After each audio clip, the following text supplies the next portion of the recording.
እንዴት ነው ወደፊት ትዳር ስትይዝ እቅድ በቤተ ክርስቲያን ብታገባ ወይስ ባለማዊ? እስቲ ብዙ ጊዜ አሁን ላይ ወጣቶች ስንመለከታቸው እውነት ለመናገር በቤተ ክርስቲያን ነው በቁርባን ምናምን ነውና መባረክ ነው እንደዛ እኮ ማለት መንፈሳዊ ህይወትና ወጣትነት እንዴት ነው እስቲ ንገረኝ አንተ ጋር። በጣም ከባድ ነገር ነው። ስለማንመጣ ብዙ ፈተናዎች ያጋጥሙናል ምናምንና ስንፈተን ብቻ ነው ወጣቶች ወደ ቤተ ክርስቲያን የምንሮጠው። ባይዘው በምንም አይነት ሁኔታ ብትሆኑ ወጣቶች ወደ ቤተ ክርስቲያን ሂዱ፣ ጸልዩ በቃ እና ደግሞ ላሰራችሁት ማህተብ ተገዢ ሁኑ። እውነት ለመናገር ያው ቢሆን ደስ ይለኛል። ዋናው እግዚአብሔር ሲፈቅድ ነው ሁሉም ነገር የሚሆነው። እኔም ምኞት አለኝ ከፈጣሪ ጋር ምንም ቢሆን በየትኛው ፈተና ውስጥ እግዚአብሔር ብቻ ተጠጋው። እግዚአብሔርን ትሻገረዋለህ፣ ሁሉ ነገር ነው የምትሻገረው። ደግሞ ሁሌም ስትጸልዩ መጨረሻ ላይ ለንስሐ ሞት አብቃን ብላችሁ ጸልዩ። ያው አንድ ምክር ልምከራችሁ ብዬ ነው።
ሰላም እንዴት ናችሁ? ደህና ናችሁ ወይ?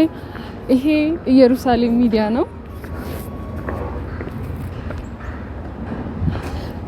ሰላም እንዴት ናችሁ? እንግዲህ ዛሬ የመጣሁት በአዲስ ዩቲዩብ ቻናል ነው የመጣሁት። እንግዲህ ለዚህ ዩቲዩብ ቻናል አዲስ ነኝ እና ቤተሰቦቻችን ዛሬ ስመጣ እኔ ዩቲዩብ ላይ ከመጣው 3 አመት ሆኖኛል። እንግዲህ በጣም ብዙ ቤተሰብ ከ181,000 በላይ ቤተሰብ አፍርቻለሁ እውነት ለመናገር ማለት ነው። በጣም እግዚአብሔርን አመሰግነዋለሁ እና ዛሬ ስመጣ ደግሞ በጣም ትልቅ አደራ ተሰጥቶኝ ነው የመጣሁት። ስመጣ በዚህ ቻናል ማለት ነው እና ኢየሩሳሌም ሚዲያ ይባላል የዩቲዩብ ቻናሉ። ያ ማለት ሄለን አንቺ እንግዲህ እስካሁን በቆየሽበት ብዙ ቤተሰብ አፍርተሻል። እንግዲህ ይሄን አደራ ላንቺ እንሰጣለን፣ ባንቺ እንተማመናለን ብለው ከእስራኤል ሀገር ዛ ትልቅ ሀገር ለኔ እንግዲህ አደራ ተሰጥቶኛል። ይሄ ቻናል ማለት ነው የቤተ ክርስቲያንን ቻናል ነው። እዛ ያሉትን ገዳማቸው ምን አይነት ነገር እንዳለ እንግዲህኛ እዚህ ሆነ መሄድ ያልቻልን እዚሁ በየቤታችን ሆነን እንድናየው የተከፈተ ቻናል ነው። ሙሉ እዛ ያለውን ነገር በዚህ ቻናል ይተላለፋል ማለት ነው እና ይሄ ቻናል አዲስ ነው፣ አሁን ነው የተከፈተው። እንግዲህ ሄሎ እንደምንም ብለሽ 4000 ሰብስክራይብ አድርሺ ተብያለሁ። ቤተሰብ እናንተ እንደማታሳፍሩኝ በጣም እርግጠኛ ነኝ። ቤተሰብ ይሄ ቤተክርስቲያን ቻናል ነው። በእንደዚህ አይነት ነገር መጥቻ አላቅም። እናንተም ደግሞ እኔን እንደማታሳፍሩኝ በእናንተ እርግጠኛ ሆኜ ነው የመጣሁት። ይሄን ደግሞ ሀደራ ተሰጥቶኛል እና ሀደራዬን እንድወጣ እርዱኝ። 181,000 ሰብስክራይብ አለኝ። እንግዲህ ከኔም ቢሆን ተቀንሳችሁም ቢሆን ሄዳችሁ ቢያንስ ሰብስክራይብ አድርጉና እኔም ሀደራዬን እንድወጣ አድርጉኝ። በጣም አመሰግናለሁ። እንግዲህ ቤተሰብ ዛሬ የምገኘው እንደምታዩት ቤተክርስቲያን ነው፣ መድኃኔዓለም ቤተክርስቲያን ነው የምገኘው። እኛ ብዙ ወጣቶች አንዳንድ ነገሮችን ዛሬ አወራለሁ። እንግዲህ መንፈሳዊ ህይወት ላይ ብዙ ጊዜ በጣም ብዙ የሚያዘናጉ ነገሮች አሉና ያንን በተመለከተ ብቻዬን ከማወራ ብቻዬን ከናንተ ጋር ከምገናኝ አንድ ጓደኛዬን ጠርቼዋለሁ። እንግዲህ ከሱ ጋር ሆነን አንዳንድ ነገሮችን እናወራለን፣ እንጨዋወታለን። የትም ሳትሄዱ አብራችሁን ቆዩ። ይሄን ዩቲዩብ ቻናል ሳብስክራይብ አድርጉ። 4000 በአንድ ቪዲዮ ከገባን እውነት በጣም ነው ደስ የሚለኝ። ሳብስክራይብ አድርጋችሁ እንግዲህ ሀደራዬን እንድወጣ አግዙኝ። እንግዲህ እስቲ ወደ ጓደኛዬ ሄደን እሱንም እናናግረው። እሱ ወደ ውስጥ ገብቶ ነው ያለው። አብራችሁን ቆዩ።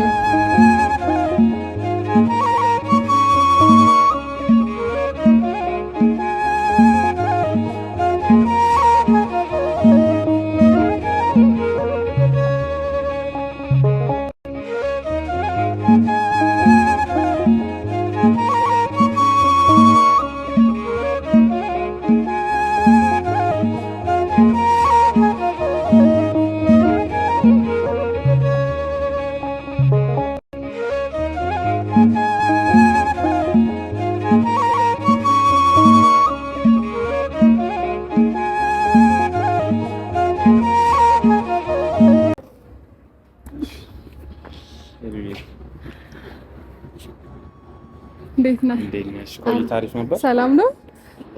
እዚህ ጋር እንቀመጥ። ከዚህ ወንበር ነው ትንሽ ዛም ጫጭራ ሰማይ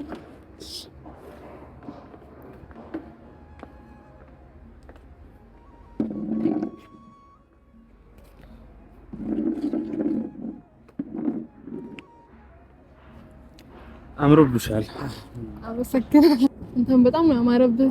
ቤተክርስቲያን እኮ ነው። አዎ ማርያምን የሆነ ውበት ይደፋል እንዴ! በጣም ማረግ። አዎ ልከነሽ። እንዴት ነህ? አለሁ። እግዚአብሔር ይመስገን አለን። ሰላም በላቸው። እንግዲህ አዲስ ቻናል ነው። እንደዛ ነው። እንዴት ናችሁ? ሰላም ናችሁ ወይ? ለእግዚአብሔር ይመስገን ደህና ነኝ።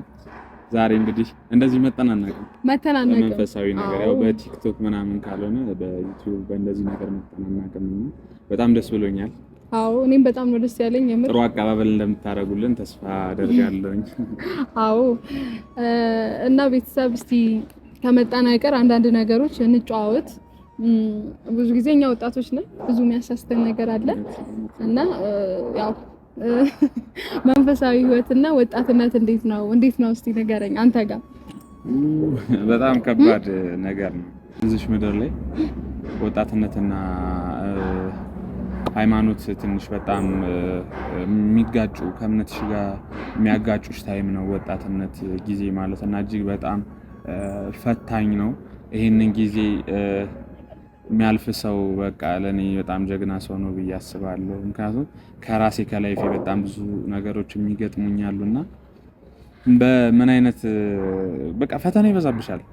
ባጭሩ ወጣትነት ላይ በቃ ቤተ እምነት ላይ እንዳትሄጂ የሚያደርጉሽ ነገሮች ብዙ ናቸው ምናምን። እኔ ጋር ለምሳሌ ስትሄጂ ማለት ነው በፊት ወደዚህ ሀገር ሳልመጣ ምናምን የሆነ ነገር ሲጎልብኝ ብቻ ነበር ቤተክርስቲያን የሚሄደው። በቃ ሆይታው ሌላ ነገሩ ነው እንጂ እንደዚህ ነገር ፎከስ አላደረግም።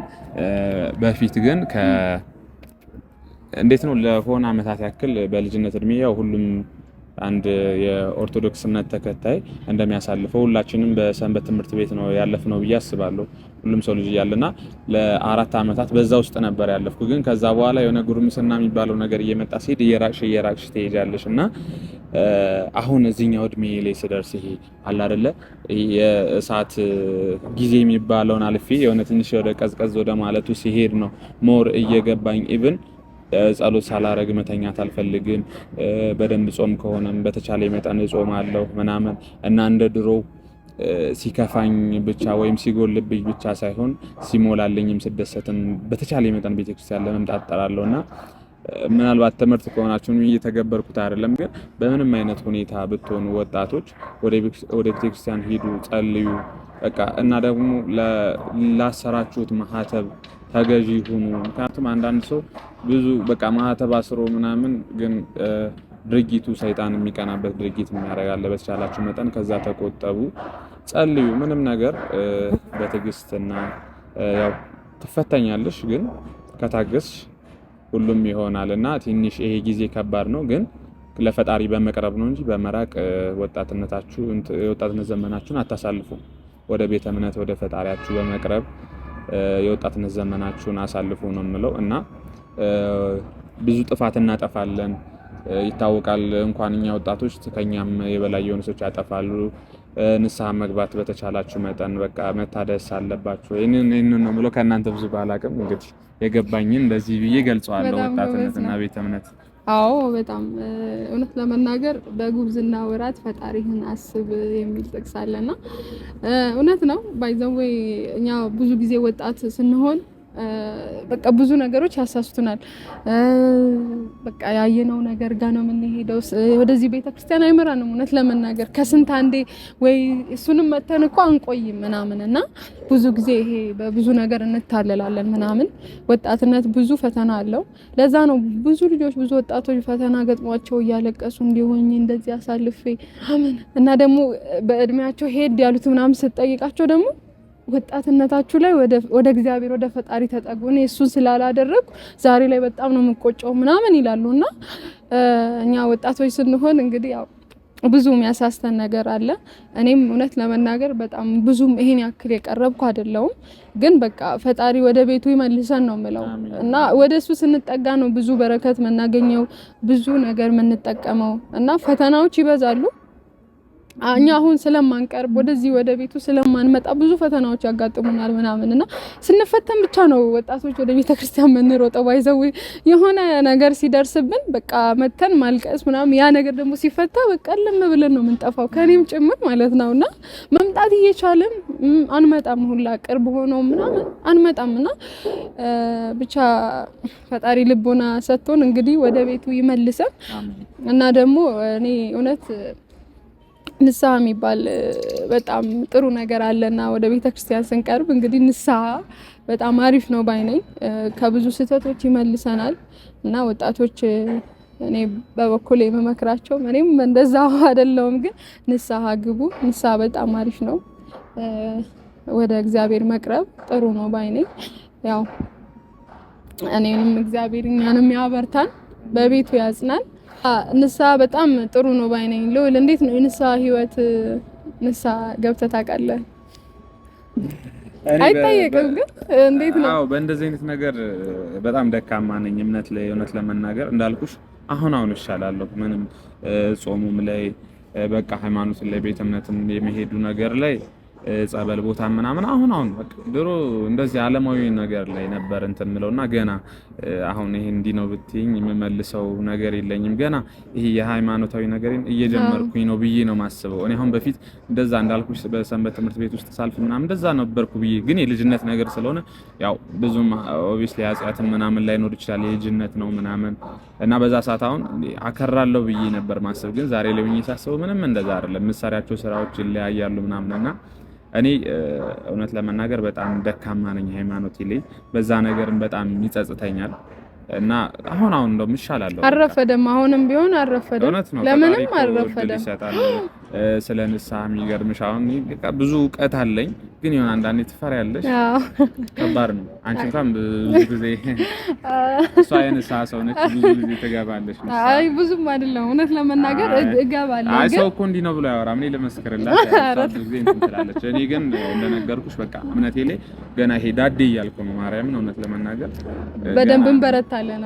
ከዚህ በኋላ አሁን ነው በቃ እንደዚህ። ምክንያቱም ለምሳሌ የሆነ እድሜሽ እያለፈ ሲሄድ ይሄ ሆይታው ምንም እያስጠላሽ ስለሚመጣ ባይዘው ካለፈ በኋላ የሆነ ሳለኝ የሚቆጭ እንዴ ስላችሁ ያረጀውም አይደለም፣ ግን አለ አይደል አይኛ እናቃለን ሞራ ሆነን በዚህ ኤጅም ሁኚ ጊዜው ስለሚያስጠላ አሁን ያለንበት ዘመኑ ስለከፋ ምናምን በተሻለ ይመጣን በቃ ወደ ቤተክርስቲያን ወደ ፈጣሪ መቅረብ በጣም እፈልጋለሁ እንጂ ገና ነኝ። አሁን እንዲህ ነው ብዬም የሚገርምሽ እውቀቱም ያን ያክል የለኝም እና ስለ ንስሐ ምንም ማለት አልችልም። እንዴት ነው ወደፊት ትዳር ስትይዝ እቅድ በቤተ ክርስቲያን ብታገባ ወይስ ባለማለት? እስቲ ብዙ ጊዜ አሁን ላይ ወጣቶች ስንመለከታቸው እውነት ለመናገር በቤተ ክርስቲያን ነው በቁርባን ምናምን እና ምን ልንገርሽ መባረክ ነው እንደዛ እኮ ማግባት አታስብም? አይደለም በዛ መንገድ ማግባት በጣም መባረክ ነው። እድለኝነትን ይጠይቃል። ማንም አይጠላም። እኔ አሁን እድለኛው እኔም እንደዛ አይነት ተመሳሳይ የኔን የትዳር አጋር አግኝቼ እንደዛ ቢሆን ማን ይጠላል ብለሽ ነው እንዴ? ከፈጣሪ ጋር መታረቅን ማን ይጠላል ብለሽ ነው? ማንም አይጠላም እና አይዊሽ እንደዛ ቢሆን ደስ ይለኛል። እንግዲህ አንቺስ? እውነት ለመናገር ያው እኔም ማለት እንደዛ ነው የምታገባው ይታወቃል። እውነት ለመናገር ያው ቢሆን ደስ ይለኛል። ዋናው እግዚአብሔር ሲፈቅድ ነው ሁሉም ነገር የሚሆነው። እኔም ምኞት አለኝ ከፈጣሪ ጋር ከሆነ በቁርባን ባገባ ደስ ይለኛል እውነት ለመናገር እና እንግዲህ ቤተሰብ ዛሬ በጣም የምር አሁን እንትን ነው ይሄ ድሮ አሁን እንዴት መሰለሽ ይሄ በአለማዊ ነገር ምናምን መባባ ፋሽን ነገር ነበር። አሁን ሞር ዘመናዊ ሰው የሚባለው መንፈሳዊ ህይወቱ ላይ ጠንካራ የሚሆንና በዛ መንገድ የሚያልፍ ሰው ነው። ማርያምን ይሄ አራዳና ዘመናዊ ሰው ሊባል የሚችለው ብዬ ማስበው በዛ ጸንቶ ትግስተኛ ሆኖ ይሄ ፈተናዎችን ሁሉ የሚያልፍ ሰው ነው ጀግና በዚህ ሰዓት እንጂ ይሄ ለብሰሽ እንደዚህ ብለሽ ተኩለሽ ተኳኩለሽ እኔ እውነት ለመናገር ማለት ነው ለድሮ አይደለም ብዬ ነው ማስበው። ምንም ቢሆን በየትኛውም ፈተና ውስጥ እግዚአብሔር ብቻ ተጠጋው። እግዚአብሔርን ትሻገረዋለህ። ሁሉ ነገር ነው የምትሻገረው። ሰው ማለት ነው ዛሬ ከጎን ሆነ ነገ ታጣዋለህ። ሰው ማለት ሲኖር ሰው በቃ ከጎን ይሆናል። ስታጣ ምናምን ጥሎክ ይሄዳል። ግን እግዚአብሔርን ከያዝከው መቼም አትወርቅም። ብትወርቅ ትነሳታለህ። ምንም አትሆንም እና ሁሌም ወደ እግዚአብሔር መጠጋት ነው። እግዚአብሔር ያሻገራል። እኔ ማመን በዚህ አጭር ጊዜ ውስጥ የተማርኩት ነገር ምን መሰለሽ? ብዙ ጊዜ እንዳልኩሽ በዛ በልጅነት ዘመኔ ይሄ ሰዎችን የመደገፍ ነገር ይኖር ነበር። በሆነ ሰው በዘመድ መተማመን፣ በሆነ በጓደኛ መተማመን ምናምን። ዛሬ ላይ ግን ትንሽ ወደ ፈጣሪ እየቀረብኩ ስመጣ ማለት ነው ከምንም ነገር በላይ ለህይወትሽ ዋስትና ያለሽ ነገር እግዚአብሔር ነው። ይሻላል አይደለ? በቃ እምነትሽ ማህተብሽ ነው እዚህ ጋር እንትን የሚልሽ። ከዛ ቀጥሎ የሆነ ሜቢ ፋሚሊ ይሻላል አይደለ? እናት አባት የሚለው ነገር። ከዛ ውጭ እኔ በፊት ተማመንም ምናምን የነበረው ነገር በቃ ውሸት፣ ከንቱ። ሁሉም ሰው ሲኖርሽ ፈጣሪ ግን አጣሽ ማገኝሽም ብሎ እንደማይተውሽ ተምሬያለሁ በዚህ አጭር ጊዜ ውስጥ እና ሁላችሁም በተቻላችሁ መጠን ሰው ላይ አትደገፉ፣ ፈጣሪያችሁ ላይ ተደገፉ። ባይ ዘ ዌይ ሰው ላይ የተደገፈ ሰው መቼም ደስተኛ አይሆንም። እኔም ስላየው በራሴ ምናምን አይቼ አውቃለሁና ሰው ላይ ደስታህን ካደረክ መቼም ደስተኛ አትሆንም። ግን ወደ ፈጣሪ ተጠግተህ እግዚአብሔርን በቃ ሙሉ ደስተኛ ነው። በራስ ብቻህን ሆነህ ትደሰታለህ ከፈጣሪ ጋር ከሆንክ። ግን በሰው ላይ ድጋፍ ካደረክ መቼም ደስተኛ አትሆንም እና ፈጣሪያችንን በወጣትነታችን እንያዝ፣ እናስተውል፣ ወደ ቤቱ ይመልሰን። የምር ይመልሰን ነው የምለው። እንግዲህ ነገ ላይ ደግሞ የተሻለ ህይወት ሰጥቶን በቤቱ ያጽናን። እንግዲህ ለንስሐ ሞት ያብቃን እና ዋናው እሱ ነው። እና በመጨረሻ ማስተላለፍ የምትፈልገው ነገር ካለ እድሉ ልስጥ። ምንም ያው አሁን እኛ ይህንን ነገር የተናገርነው ያን መቼም አሁን እዚህ ዩቲዩብ እንኳን የሚያዩ ከኛ በላይ እውቀት ያላቸው ሰዎች እንዳሉ በጣም ግልጽ ነው። ምናልባት እንግዲህ አሁን ከተናገርናቸው ንግግሮች ስህተት የሆነውም ካለ በእግዚአብሔር ስም ይቅርታም እንጠይቃለን። አርሙን። በጣም ከኛ የተሻለ ብዙ ነገር የምታውቁ ሰዎች እንዳላችሁ አውቃለን። ማታውቁም ያው በእኛም የምትማሩት ነገር ካለ እንደዛ ነው የምለውና አመሰግናለሁ እድሉን ስላገኘው እና አዲስ ቻናል ነው ብለሽኛል አይደለ? ሰብስክራይብ አድርጉ። ሰብስክራይብ ያው የእንትን የቤተክርስቲያን ቻናል ነው አይደል? ኢየሩሳሌም ሚዲያ ነው እና የቤተ እምነት ቻናል ነው። ሰብስክራይብ አድርጉ። እሱን ነው የምለው። በጣም አመሰግናለሁ ለነበረን ቆይታ። አንቺ ምን እንድል ስለተጠቀኝ አመሰግናለሁ። እውነት ለመናገር በእንደዚህ አይነት ቪዲዮ መተናናቅም እኔም ደስ ብሎኛል። እንደዚህ አይነት አንዳንዴ እንደዚህ አይነት ነገር ደግሞ ያስፈልገናልና መንፈሳዊ ህይወት ለወጣቶች በጣም አሪፍ ነው። ከኛ የተሻላችሁ በጣም ብዙዎች አላችሁ በእርግጠኝነት የምትከታተሉ እና እናንተም ደግሞ የተሳሳትነው ነገር ካለ አርሙን፣ አግዙን እና ወጣቶች ደግሞ እንግዲህ ከተጠጋን ወደ ፈጣሪ እንጠጋ። እሱ ብቻ ነው መድኃኒዓለም ብቻ ነው ለኛ ዋስ ጠበቃ የሚሆነን። በሰው አትደገፉ እና ደግሞ ሁሌም ስትጸልዩ መጨረሻ ላይ ለንስሐ ሞት አብቃን ብላችሁ ጸልዩ። ያው አንድ ምክር ልምከራችሁ ብዬ ነው እና ቤተሰብ ይሄ የምትከታተሉት ከኢየሩሳሌም ሚዲያ ነው። እንግዲህ ቤተሰብ ሀደራዬን እንድወጣ ሁላችሁም ሰብስክራይብ እያደረጋችሁ 4000 ነው የተሰጠኝ 4000 እንድሞላ አድርጉኝ እና ሀደራዬንም እንድወጣ አድርጉኝ። በጣም እናመሰግናለን ስለተከታተላችሁን። ሁላችሁም ደግሞ አበረታቱን።